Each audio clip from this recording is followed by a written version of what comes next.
বাড়িতে চলে এসেছি। কার বাড়িতে এসেছি আর একটু আগিয়ে গেলেন যে দেখে নাকি হুজুরের স্ত্রী রাতে গুছা গুছা টাকা আছে। হুজুরের স্ত্রী বলে, ও আমার স্বামী, তুমি কোন মালিকের কাজ করো? তোমার মালিকটা কি বন নয়? দুইটা লোক পাঠিয়েছিল, চাল ডাল আটা দিয়ে বলে গেছে হাবিব আজমিকে বলে দাও সে যেন তার মালিকের আরো বেশি বেশি করে কাজ করে। তার মালিকটা কি বন নয়, দুআ করে দিয়ে যাবে। ও যুবকেরা, হাবিব আজমি কি উত্তর দিয়েছিলেন? ও আমার স্ত্রী, শুনে রেখে দাও, আমি যে মালিকের কাজ করি আমার মালিকটা দুনিয়ার কোনো মালিক নয়, আমার প্রভুটা দুনিয়ার কোনো প্রভু নয়। আমার মালিক হলো তামাম মালিকের মালিক, রাজাদিরাজ আমার আল্লাহ পাক। মাঝে মাঝে বলেছি তকবীর মারতে হবে না। এই দাও একজন।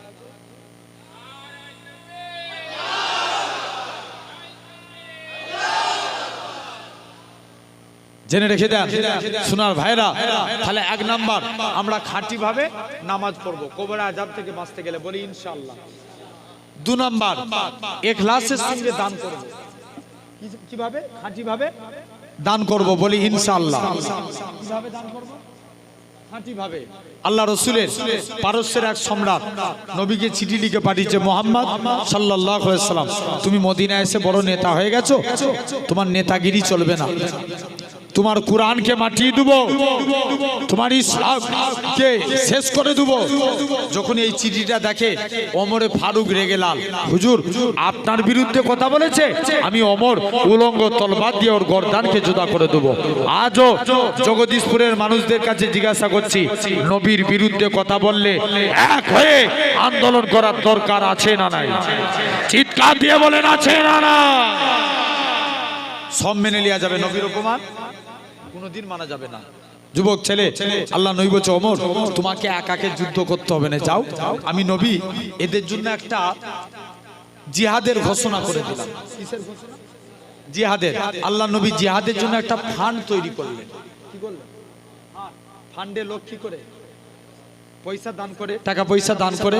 আল্লাহ নবী জিহাদের ফান্ডে একটা ফান্ড তৈরি করে, যাও বাবা তোমরা আমার ফান্ডে এসে দান করো। সব সাহাবীরা দান করতে লাগে। একটা ভিখারি মেয়ে, পকেটে কিচ্ছু নাই, সেও নিয়ত করে ফেলেছে নবীর জিহাদের ফান্ডে দান করব। কে কে নিয়ত করেছে? একটা ভিখারি নবীর দরবারে চলে আসে। নবীর দরবারে এসে ভিখারি কি করেছে? পকেটে হাতড়াহাতড়ি করে দেখে পকেটে কিচ্ছু নাই, লজ্জায় পড়ে গেছে, বাড়িতে চলে গেছে। বাড়িতে যে মনে মনে নিয়ত করছে, আল্লাহ নবীর জিহাদের ফান্ডে দান করব। বাড়িতেও গেলেন, 3 দিন অনাহারে দিন যায়। 3 দিন অনাহারে দিন যায়। আপনার চুলাতে হাঁড়ি চলে না। মুসলমান ঘরে ছেলে মেয়েরা, বাবা তরুণেরা, এই জগদীশপুরের মানুষেরা শুনে রেখে দেন কেমন দান করব। আল্লাহ নবী সাহাবী যুবক ছেলেখানা এরা খুব ভাবে মহিলাখানা কি করলো, নিজের বাড়িতে একটা ছোট বাচ্চা ছিল, ওই বাচ্চাটাকে কোলে তুলে নিল। প্রতিমধ্যে সিদ্দিকে আকবর আবু বকরের সঙ্গে দেখা হলো। হযরতে আবু বকর বলে, এ মামে ছেলে বলো তো দেখি তুমি কেন নবী দরবারে যাও? মা নবী তো তোমায় দান করতে পারবে না। মহিলা খানা কাঁদে আর বলে, ও আবু বকর রাদিয়াল্লাহু তাআলা আনহু, হুজুর শুনে রেখে দাও, আমি নবীর কাছে দান করতে যাই না, আমি মুস্তাফা নবীর কাছে দান চাইতে যাই না, আমি নবীকে দান করতে যাচ্ছি। আল্লাহ নবী সাহাবী হযরতে আবু বকর ছেড়ে দিলেন মহিলা খানা। আল্লাহ নবীর হুজরা মুবারকি চলে গেলেন। সালাম খানা যায়, আসসালাতু ওয়াসসালামু আলাইকা ইয়া রাসূলুল্লাহ হাবিবাল্লাহ। ও যুবকেরা, আল্লাহ নবী সালামের উত্তর খানা দিলেন। ও বাবা সাহাবীরা শুনে রেখে দেন, আল্লাহ নবী সালামের উত্তর খানা দিলেন। ও বাবা সাহাবীরা শুনে রেখে দেন, আমি নবী জানিয়ে দিলাম কি জন্য সালাম দাও। মহিলা খানা বলে, ইয়া রাসূলুল্লাহ হাবিবাল্লাহ, হুজুর সবাই দান করছে দেখে আমিও নিয়ত করে ফেলেছি, হুজুর আমি দান দান করব, কিন্তু আমার কাছে দেওয়ার মতো কিছু সামর্থ্য নাই। ইয়া রাসূলুল্লাহ, হাবিবাল্লাহ, আমি আমার বাচ্চাটাকে আপনাকে দান করে দিলাম। আল্লাহ নবী বলে, হে মা মেয়ে ছেলে, বলো তো দেখি আমি তোমার বাচ্চাকে নিয়ে কি করব? মহিলাখানা কাঁদে আর বলে, ইয়া রাসূলুল্লাহ, হাবিবাল্লাহ, হুজুর চতুর্দিকে দুশমনে ভরা, কেউ যখন আপনাকে লক্ষ্য করে তীর ছুঁড়ে ছুঁড়ে মারবে, হুজুর কাফেরদের তীরের সামনে আমার বাচ্চাকে রেখে দিবেন। আমার বাচ্চার শরীরে কাফেরদের তীরখানা এসে বিদ্ধ হয়ে যাবে, আমার বাচ্চা শহীদ হয়ে যাবে। কাল কিয়ামতের ময়দানে আমি শহীদানের মা বলে আল্লাহর জান্নাত পেয়ে যাব।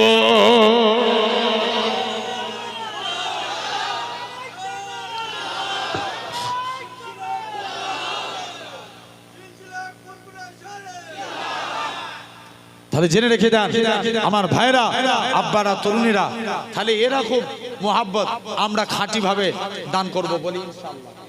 3 নাম্বার, কবরে আযাব থেকে বাঁচতে গেলে বাপ মায়ের খেদমত করতে হবে। কার? বাপ মায়ের। তবে প্রতিটা বাপ মাকে বলে যায় আগে সন্তানের হক মানবে। কার হক? সন্তানের হক। এখন এক ওমর হুজুরের কাছে মুরব্বি যে বলছে, হুজুর আমার ছেলে আমাকে দেখছে না, বলছে যা তোর ছেলেকে ডেকে লিয়ে আয়। ছেলেকে ডেকে লিয়ে, সেই তুই তোর বাপকে দেখছিনি, ব্যাপার কি? বলছে হুজুর আমি কি আমার বাপকে দেখবনি, আমার বাপই তো আমার একটা হক মানেনি। বলছে কেমন? বলছে আমি এত বড় হয়ে গেছি, আমার বাপ আমার নাম রেখেছে কসাই। কি নাম? কসাই। আমি একদম হাকিকাত বলছি ভাই, আপনাদেরকে বানবাট কথা বলি না। এই আর কি গিয়েছিলেন আমার দরবারে? এই মুরব্বী আব্বা গিয়েছিল, আর কি গিয়েছিল? অনেক সবাই এখান থেকে আপনারা সব গিয়েছিলেন দরবারে। যাবেন, দরবারের সঙ্গে মোহাব্বত রাখবেন, বলেন ইনশাআল্লাহ। জেনে রেখে দেন আমার ভাইরা, আব্বারা, তরুণেরা। তো আমি দরবারে একদিন বসে আছি, একজন আমার কাছে তাবিজ করতে এসেছে, এক মা। এখন তার বাচ্চাকে নিয়ে মুখে মিষ্টি দিতে নিয়ে আসছে। কি দিতে? মিষ্টি। আমি জিজ্ঞেস করছি, বোন মুখে মিষ্টি দেবো, কচির কি নাম রেখেছো? বলছে মারুতি হোসেন। কি নাম? মারুতি হোসেন। আমি বলছি কেন? আমাদের হিন্দু ঘরের ভাইদের কার্তিক মাসে ছেলে হলে কি নাম রাখে? কার্তিক। বলছে আমি প্রেগনেন্ট ছিলাম, মারুতি ভ্যানে করে নিয়ে যাচ্ছিল, এখন আল্লাহর হুকুম যেতে যেতে মারুতি গাড়িতেই বাচ্চা হয়ে গেছে, তাই শখ করে নাম রেখেছি মারুতি হোসেন। প্র্যাকটিক্যালি এক ছেলের আব্বা তার ছেলের নাম রেখেছে বলেন। কি নাম বললাম? খুব আমি শর্ট করে করে বলছি, একদম অল্প টাইমে বেশি কথা বলছি। বলেন নাম রেখেছে। কি নাম? বলেন। ছেলের কাছে হুজুরের কাছে পড়তে পাঠিয়েছে, হুজুর জিজ্ঞেস করছে বাবা তোমার নাম কি? বলছে বলেন। আবার জিজ্ঞেস করছে এই তোর নাম বল। বলছে বলেন। হুজুর তো এবার খেপে যাচ্ছে, তোর ডাস্টটা নিয়ে মাথা ফাটিয়ে দেবো বিয়াদব কোথাকারে, সেই থেকে তোকে নাম জিজ্ঞেস করছি, বল নাম কি? বলছে বলেন। হ্যাঁ ডাস্টার দিয়েছে। বলছে হুজুর তুমি আমায় বিনা দোষে মারলে। বলছে কেন? বলছে আমার বাপই তো আমার নাম রেখেছে বলেন।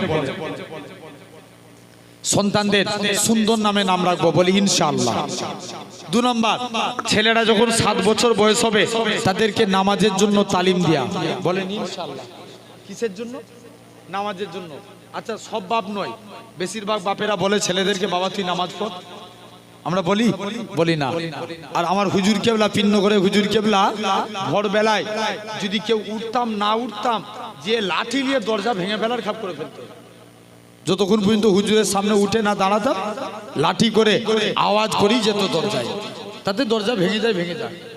দুনিয়ার কোনো মহব্বত না, আল্লাহর মহব্বতে।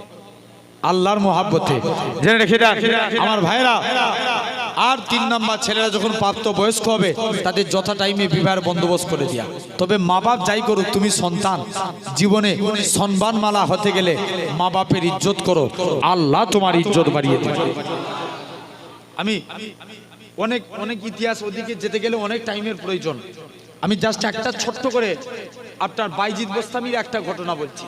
মা বাপের খেদমত, পানি নিয়ে দাঁড়িয়েছিল, মায়ের দোয়া পেয়ে আল্লাহর ওলি হয়ে গেল। কিন্তু এমনি কি হয়েছে, মা দোয়া চেয়েছে, হুজুরকে মাদ্রাসায় রেখে দিয়ে চলে এসেছে। কোথায়? মাদ্রাসায় রেখে দিয়ে এসেছে। উস্তাদকে বলেছে উস্তাদ 18 বছর পূর্ণ না হলে বাইজিদকে ছাড়বে না। কত বছর পূর্ণ না হলে? 18 বছর। বাইজির বাচ্চা ছেলে তো, যারা হোস্টেলে থাকে জ্বালা তারাই বুঝে। কি কষ্ট মা বাপ ছেড়ে থাকা। বাইজির বস্তামি ঝরঝর করে কাঁদছে, হুজুর আমি আমার মায়ের কাছে যেতে চাই, 3 দিন হয়ে গেছে, আমি আমার মাকে দেখতে চাই।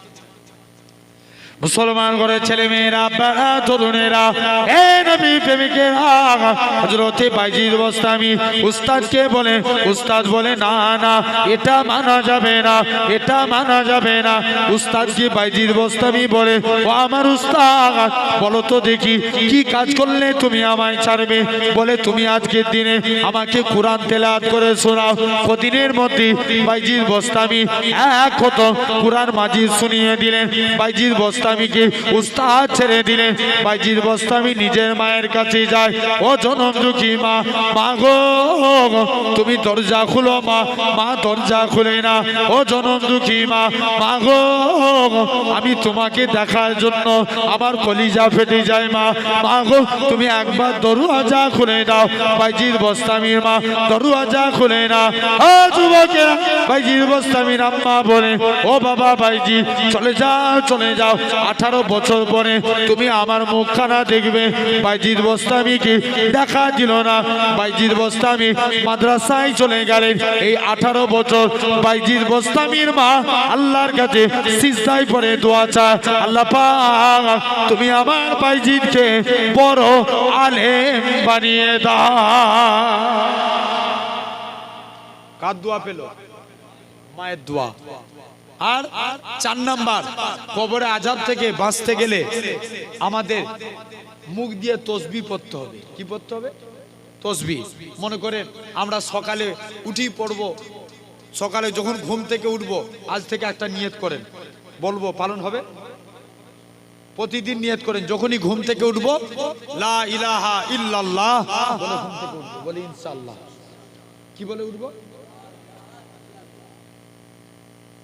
আপনি বললেন সকালবেলায় চাটা খেয়ে সকালবেলায় একটু আমল করবেন। কি?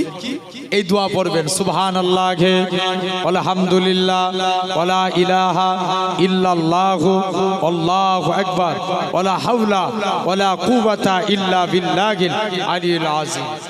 কি দোয়া হলো? পড়বো তো নাকি? যদি না জানি শুধু বলবো সুবহানাল্লাহ, সুবহানাল্লাহ, সুবহানাল্লাহ, আলহামদুলিল্লাহ, এরকম তাসবিহ পড়ব, বলে ইনশাআল্লাহ। তাহলে কটা আলোচনা হলো? না, 4টে বাকি রয়েছে। কটা? এখনো 4টে। আর বলবো 11:30 বেজে গেছে। জেনে রেখে দেন আমার সোনার ভাইরা। চতুর্থ, 5ম নম্বর, যদি কবরে আযাব থেকে বাঁচতে চাই মিথ্যা কথা বলা ত্যাগ করতে হবে। বলেন, যে সত্য কথা বলার চেষ্টা করে আল্লাহ তাকে সত্যবাদীদের দলভুক্ত করে জান্নাতি করবে। আর যে মিথ্যা কথা বলবে সে মিথ্যাবাদীর দলভুক্ত হয়ে কি হবে? জাহান্নামী। 2 নম্বর, চকলখুরি করা যাবে না। কি করা যাবে না? চকলখুরি। কবরে আযাব থেকে বাঁচতে গেলে কারোর সঙ্গে চকলখুরি করা যাবে না। দেখবেন এক মালিক একটা গোলাম কিনেছে, তো বললো যে এই গোলামটা মাঝে মাঝে চকলখুরি করে। মালিক চকলখুরির দিকে গুরুত্ব না দিয়ে গোলাম কিনে নিয়ে চলে গেছে।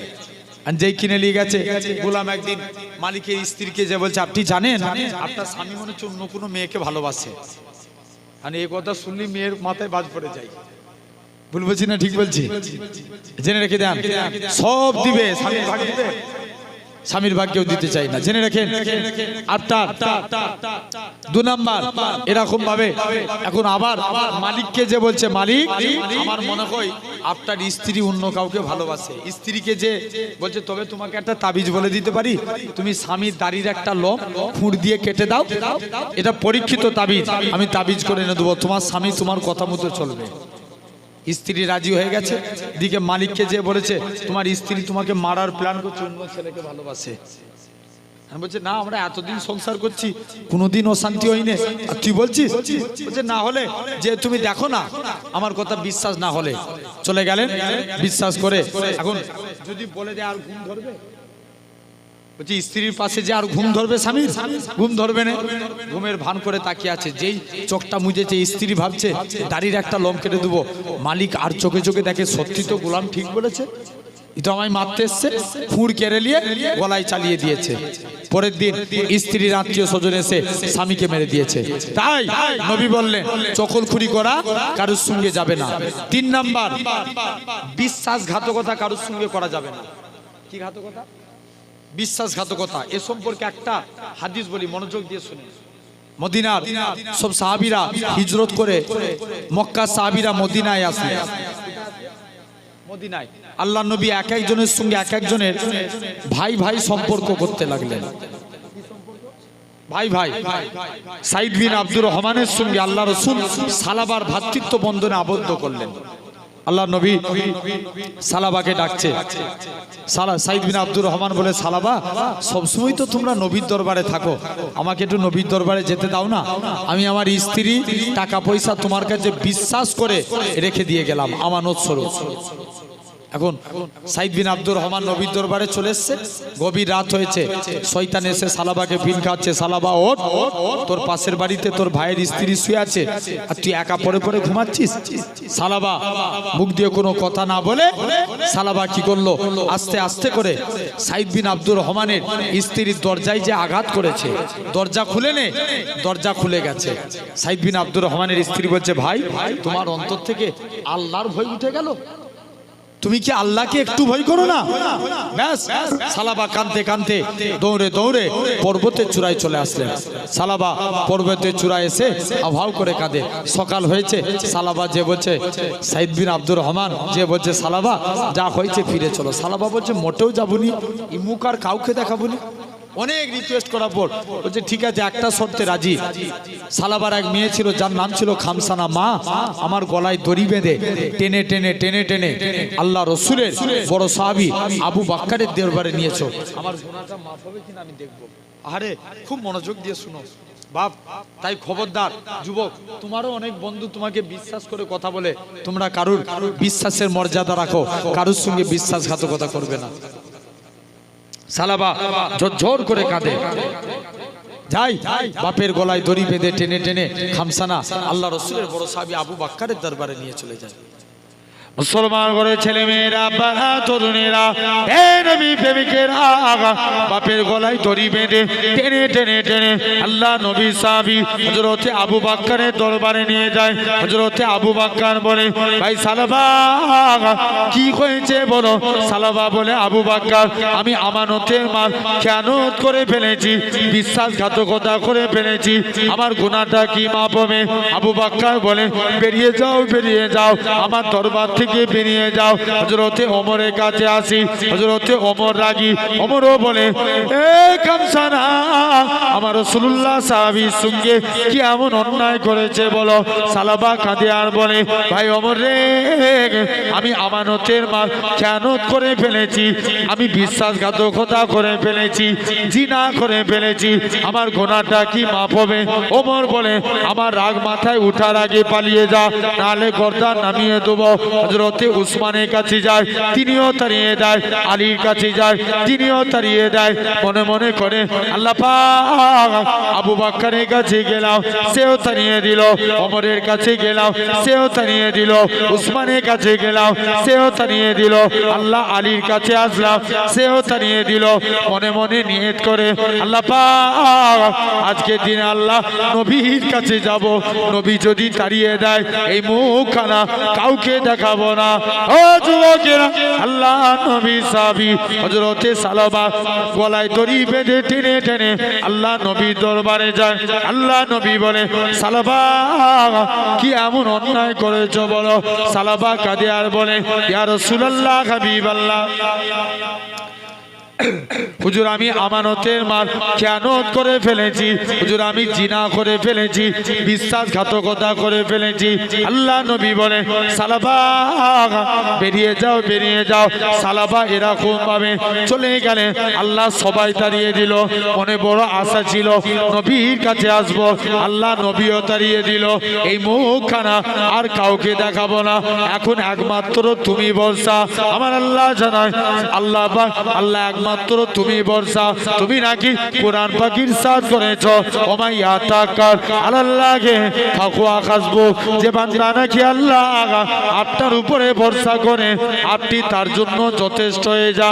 আল্লাহ পাক আমি আপনার গুনাহগার বান্দা, আপনার উপরে ভরসা করে রইলাম। ও যুবকেরা, ও নবী প্রেমিকেরা, সালাবা সিজদায় পড়ে কাঁদি, আল্লাহর কাছে তওবা করে 40 দিন কেটে গেল। আমার আল্লাহ জিবরাইল আমিনকে পাঠিয়ে দিলেন, হে হযরতে জিবরাইল চলে যাও, চলে যাও, আমার রাসূলুল্লাহকে জানিয়ে দাও ওই সালাবাকে আমি আল্লাহ ক্ষমা করে দিয়েছি। হে নওজোয়ান যুবকেরা, আল্লাহ নবী আবু বকর, আল্লাহ নবী হযরতে আলী আর হযরতে সালমান ফারসিকে পাঠালেন, দুজন মিলে চলে গেলেন। হযরতে আলী যে বলে, সালাবা চলো চলো চলো, তোমাকে নবী ডাকে, আল্লাহ তোমায় মাফ করে দিয়েছে, তুমি সিজদা থেকে মাথা তোলো। সালাবা নবীর কাছে চলে আসলেন। যেই টাইমে এসে পৌঁছালো ওই টাইমটা ফজরের টাইম। আল্লাহ নবী ইমামতি করে নামাজ পড়ে, সাহাবা হুজুররা পিছনে নামাজ পড়ে। আল্লাহ নবী নামাজ শেষে বলেন, কাফা বিল মউতে, তোমরা মরণের কথা স্মরণ করো। এই কথাখানা শোনার সাথে সাথে সালাবা ইন্তেকাল হয়ে গেল। খামসানা বলে, হুজুর আমার মা চলে গিয়েছে অনেক দিন আগে, আমার বাপটাই সম্বল ছিল, আমার বাপ আজকে ইন্তেকাল হয়ে গেল। ও যুবকেরা, আল্লাহ নবী কি জানিয়েছিলেন, এ মা খামসানা কেঁদো না, কেঁদো না, আমি নবী হলাম তোমার বাপ তোমার মা, চলে যাও তুমি আর কেঁদো না। সালাবাকে দাফনস্থ করা হলো। সালাবার কবরের দিকে তাকিয়ে নবী একবার কেঁদে ফেললেন, আবার গুটি গুটি পায়ে হেঁটে হেঁটে আসে। আল্লাহ নবী সাহাবীরা বলতে লাগে, ইয়া রাসূলুল্লাহ, হাবিবাল্লাহ, আপনি সালাবার কবরের দিকে তাকিয়ে কেন কাঁদতেছিলেন? ও যুবকেরা, আল্লাহ নবী কি জানিয়েছিলেন, ও বাবা সাহাবীরা, কেন না শুনে রেখে দাও, আমার সালাবা দুনিয়ায় কবরের চিন্তা করত কিভাবে নাজাত পাবো। আমার আল্লাহ পাক আমার সালাবার কবরটাকে বেহেশতের গোলাপ ফুলে বাগান বানিয়ে দিয়েছে। তবে আর রাসূলুল্লাহ, হাবিবাল্লাহ, হুজুর আপনি কেন গুটি গুটি পায়ে হেঁটে হেঁটে আসেন? বলে, সালাবাকে সবাই তাড়িয়ে দিয়েছে, কিন্তু আমার আল্লাহ সালাবাকে তাড়ায় না। সালাবার জানাজাতে অগণিত আল্লাহ পাকের ফারিস্তারা নাজিল হয়ে গিয়েছে।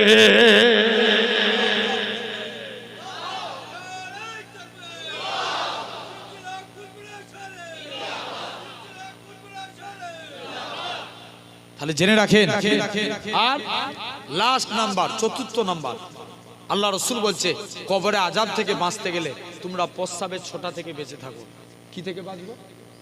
প্রস্রাবের ফিডব্যাক এসে না এই জিনিসটা। তাই আগেকার যুগের আল্লাহর ওলিরা তাকওয়া করতেন।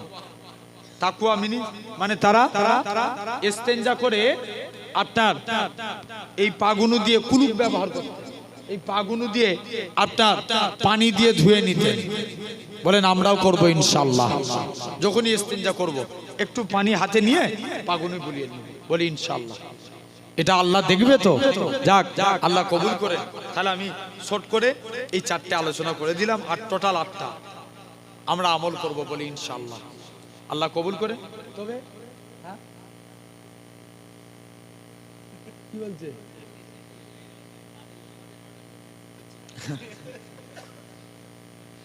আল্লাহ কবুল করেন। কারণ ভাই এদের দিকটা ভাবতে হবে, অনেক শীতের রাত, আল্লাহ যদি তৌফিক দেয় আবার ইনশাআল্লাহ আলোচনা হবে। তবে বিদায় বেলায় একটা কথা বলে যে, আমি আলোচনা একটু আগে বলছিলাম না, আমরা নবীকে চিনবো। কারা কারা একবার হাত তুলে দেখান তো, একদম 5 মিনিটের মধ্যে শেষ করব, 5-10 মিনিটের মধ্যে। তাকবীর দেন, হাত তুলে রাখেন, হাত তুলেন, একবার জোর করে তাকবীর দেন। নারে তাকবীর। প্যান্ডেল ফাটিয়ে আওয়াজ দিতে হবে, নারে তাকবীর। সিলসিলা মুজাদ্দিদুজ জামান দাদা পীরের হক সিলসিলা বিনগর শরীফ, নারে তাকবীর। আলহামদুলিল্লাহ। আরে আমার বাপেরা, আব্বারা, তরুণেরা জেনে রেখে দেন, আমরা নবীকে মানবো তো? বলি ইনশাআল্লাহ। আচ্ছা, এমনি এমনি কি নবীর ভালোবাসা হবে? কোনদিন এমনি এমনি নবীর ভালোবাসা হবে না। নবীর ভালোবাসা আনতে গেলে আল্লাহ রাসূল বলছে মান হাব্বা সুন্নতি, যে আমার সুন্নতকে ভালোবাসলো, ফাকাদ আহাব্বানি, সে আমি নবী আমাকে ভালোবাসলো। জোরে বলবে না? ওমান আহাব্বানি, যে আমি নবী আমায় ভালোবাসলো, কানা মাইফিল জান্নাত, আমি রাসূল কথা দিলাম তাকে জান্নাতে না নিয়ে যে আল্লাহর দয়ার জান্নাতে যাব না। জোরে বলে। কিসের জন্য? নবী বলছে যে আমার সুন্নতকে ভালোবাসলো, তাহলে আমরা সুন্নত মানবো, বলি ইনশাআল্লাহ। আচ্ছা, আমরা সবাই ভাত খাই না ভাই? কি খাই? ভাত খাই। যখন আমরা ভাত খাবো মনে মনে নিয়ত করব, মায়েদেরকে বলবেন যে মা যখন ভাত দিবেন, যুবক তোমরা নিয়ত করলাও, মাকে বলবে যে মা দস্তরখান বিছিয়ে দাও। কি বিছাবে? দস্তরখান। যখনই ভাত খাবে মায়েদেরকে বলবে, যাদের বিবাহ হয়ে গেছে স্ত্রীদেরকে বলবে আমাকে দস্তরখান বিছিয়ে ভাত দাও। কি বিছিয়ে? বলো, নিয়ত হবে পালন, এটা কোনো চাপের কাজ হবে তো নাকি? এই দস্তরখান বিছিয়ে ভাত খাওয়া সুন্নাতে রাসূল। জোরে বলবে না? দস্তরখান বিছিয়ে ভাত খাওয়া কি রাসূল? সুন্নাতে রাসূল। এই দস্তরখানে কথা বলতে যে মনে পড়ে যায় হযরতে আনাস রাদিয়াল্লাহু তাআলা আনহু, আল্লাহর নবী, আনাস বলছেন আল্লাহর নবী কিছু খেয়ে আমি আনাসের দস্তরখানে একদিন হাত মুছে দিয়েছে। আনাসের দস্তরখানে আনাস বলছে যাই আমি দস্তরখান কোনোদিন পানি দিয়ে ধুতাম না। কি দিয়ে ধুতি? পানি দিয়ে। বলছে আমার যখনই দস্তরখান ময়লা হয়ে যেত আমি আগুনে ফেলে দিতাম। আগুনে। বলছে আমি দস্তরখান আগুন থেকে তুলে নিতাম, পুরো দস্তরখান পরিষ্কার। কোন আনাস? যিনি নবীর দরবারে গোলামি করতেন। আল্লাহ নবী একদিন ডাকছে, বাবা আনাস, আমি নবী, আমার কাছে কিছু লিবিনি? হুজুর চাইবো কিন্তু মন চাইনি। কেন রে? হুজুর আমার মা নিষেধ করেছে। যা মায়ের কাছে যা। দৌড়ে দৌড়ে মায়ের কাছে গেছে, মা নবী চাইতে বলছে, নবীর কাছে দেখি চাইবো। মা বলে বাবা চাইতে যদি হয় মুস্তাফা নবীর আল্লাহ জান্নাতের ডান দিকের জায়গাটা চেয়েছে। আরেকটু জোরে হয় না? ডান দিক না পেলে বাঁ দিক। যা নবীর কাছে যা। আল্লাহ নবী সাহাবী হযরতে আনাস রাদিয়াল্লাহু তাআলা আনহু, হুজুর আমার নবীর কাছে আসি, আসসালাতু ওয়াসসালামু আলাইকা ইয়া রাসূলুল্লাহ হাবিবাল্লাহ, হুজুর বিয়াদবি maaf করেন, আল্লাহ জান্নাতে আপনার ডান দিকে জায়গাটা চায়। আল্লাহ নবী বলে, ওগো বাবা আনাস, এটা দেয়া যাবে না, অন্য কিছু চাও। হুজুর বাম দিকটা দেন, এটাও মানা যাবে না, অন্য কিছু চাও। আবার মায়ের কাছে আসে, মা গো নবীর কাছে ডান দিক চাইলাম, বাম দিক চাইলাম, এটা তো পেলাম না, সামনের দিকে জায়গা চাও। ইয়া রাসূলুল্লাহ হাবিবাল্লাহ, আল্লাহ জান্নাতে আপনার সামনের দিকে জায়গাটা চায়। আল্লাহ নবী বলে, ওগো বাবা আনাস, মনে কষ্ট লিওনি, আমি রাসূলুল্লাহ জানিয়ে দিলাম, আল্লাহ জান্নাতে সামনের দিকে জায়গাটা আমি নবী তোমার জন্য রেখে দিয়েছি। সে আনাস বলেন, আমি দস্তরখান কোনোদিন পানি দিয়ে ধুতাম না। কি দিয়ে ধুতনি? পানি দিয়ে। কিসে ধুতো? আগুনে। আগুন থেকে তুলে নিতাম, পরিষ্কার। সাহাবারা বলতো, আনাস তুমি এই জাদু শিখলে কোথায়? আনাস বলে, এটা জাদু না, এটা মুস্তাফা নবীর হাতের ছোঁয়া। কার হাতের ছোঁয়া? নবীর। আচ্ছা, আমরা এখন দরুদ পড়ি কার উপরে? আমরা কি চিরজীবন বাঁচবো? আমরা মরে যাব না? সবাই শেষ, কিয়ামতের আগে প্রতিটা মানুষ শেষ। তাহলে তখন কে নবীর উপরে দরুদ পড়বে? আল্লাহ বলছে, যখন দুনিয়ায় একটা মানুষ থাকবে না তখন আমার ফারিস্তারা মুস্তাফার উপরে দরুদ পড়বে। ফারিস্তারাও মারা যাবে, চারজন বাকি রেখে, জিবরাইল, মিকাইল, ইসরাফিল, আজরাইল আলাইহিস সালাম। প্রথম তিনজন মারা যাবে, জিবরাইল, মিকাইল, ইসরাফিল। আজরাইল বলবে, আল্লাহ আমি তো সবার জান কবজ করলাম, আমাকে ছেড়ে দাও না। আল্লাহ বলবে, আজরাইল, কুল্লু নাফসিন যায়কাতুল মউত, প্রতিটা সৃষ্টির মৃত্যু অনিবার্য, তুমি আরশের নিচে তোমায় মরতে হবে, বুকে হাত রাখো। আজরাইলও মারা যাবে। আল্লাহ বলবে, যাও। এখন কোনো ফেরেশতারা নাই, কে দরুদ পড়বে? আল্লাহ বলছে, যখন দুনিয়ায় মানুষ থাকবে না, জিন থাকবে না, ফারিস্তা থাকবে না, যখন দুনিয়ার জমিনে কেউ থাকবে না, তখন আমি আল্লাহ একা আমার হাবিবের উপরে দরুদ পড়ব। কে দরুদ পড়বে? আল্লাহ দরুদ পড়বে। আরে সেই নবী। আমরা অনেকে সুর করি না, এই ভাইটা কি পড়েছে, এটা সুর। তো সুর যখন পড়বো গাঁটের উপরে পড়বো। কোথায়? জোরে বলো।